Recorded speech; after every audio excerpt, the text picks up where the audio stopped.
Assalamualaikum warahmatullahi wabarakatuh. Pada video kali ini saya akan melakukan kegiatan praktikum mengenai pengamatan terhadap sistem pencernaan. Tujuan praktikum kali ini adalah untuk dapat mengurutkan sistem pencernaan. Adapun alat dan bahan yang saya gunakan adalah gambar atau video pencernaan dan juga alat tulis. Mari kita lihat praktikumnya. Pada sistem pencernaan manusia, pertama, makanan akan masuk melalui mulut, kemudian makanan akan masuk ke kerongkongan. Namun, makanan yang akan masuk ke kerongkongan dari mulut akan melewati faring. Faring merupakan persimpangan antara saluran pernapasan dan saluran pencernaan yang menghubungkan mulut dengan esofagus atau kerongkongan. Kerongkongan adalah saluran berbentuk tabung dengan panjang sekitar 20 cm yang menghubungkan rongga mulut dengan lambung. Di dalam kerongkongan terjadi gerak peristaltik. Gerak peristaltik adalah gerakan meremas yang dilakukan oleh dinding kerongkongan agar makanan dapat terdorong masuk ke dalam lambung. Tujuan selanjutnya adalah lambung. Lambung merupakan bagian paling elastis dari organ pencernaan manusia. Lambung berbentuk seperti kantung dan terletak di rongga perut kiri atas. Di dalam lambung, makanan mengalami pencernaan secara mekanis dan kimiawi. Pencernaan mekanis dilakukan oleh dinding atau otot lambung yang memeras dan mengaduk makanan. Pencernaan kimiawi dilakukan oleh getah lambung yang dihasilkan oleh kelenjar lambung. Getah lambung mengandung 3 zat, yaitu enzim pepsin, enzim renin, dan asam klorida atau HCI. Enzim pepsin berfungsi untuk memecah protein menjadi pepton. Enzim renin berfungsi untuk mengendapkan protein susu menjadi kasein.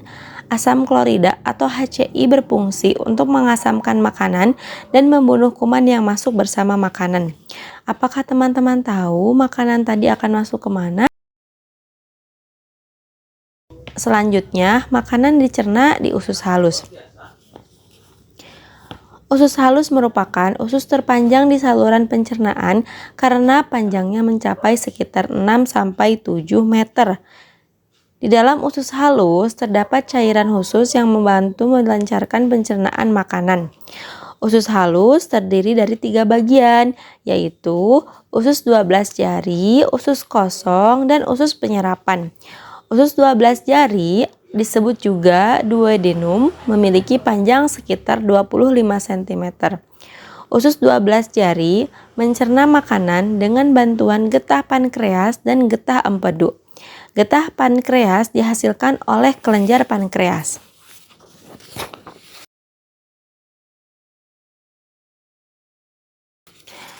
Getah pankreas mengandung beberapa enzim, yaitu enzim amilase yang berfungsi mengubah zat tepung atau amilo menjadi gula atau glukosa.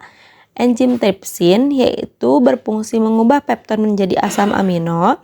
Enzim lipase yang berfungsi mengubah lemak menjadi asam lemak dan gliserol. Sementara itu, getah empedu dihasilkan oleh hati dan kantong empedu. Getah empedu berfungsi untuk membantu mencerna lemak.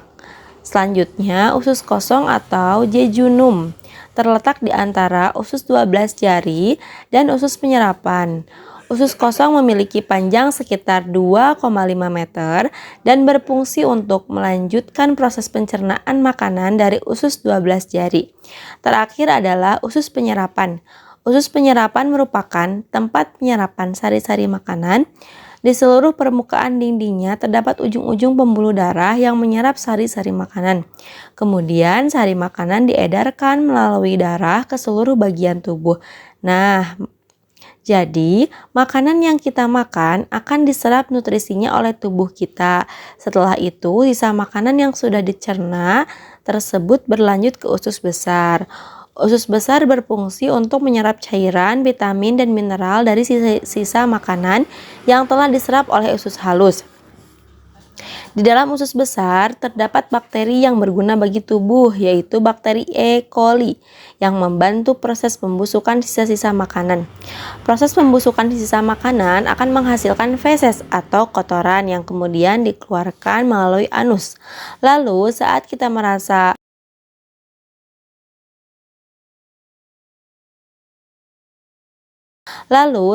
merasa mules itu disebabkan oleh apa?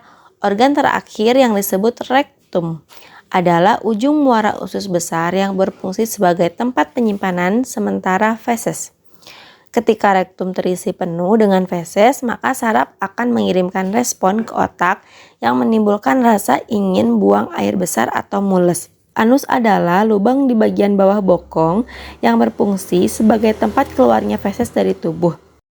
Berdasarkan praktikum yang telah saya lakukan, dapat disimpulkan bahwa sistem pencernaan dimulai dari mulut, faring, esofagus atau kerongkongan, lalu menuju lambung, usus halus, usus besar, rektum, dan terakhir adalah anus. Sekian video yang saya sampaikan kali ini. Terima kasih. Wassalamualaikum warahmatullahi wabarakatuh.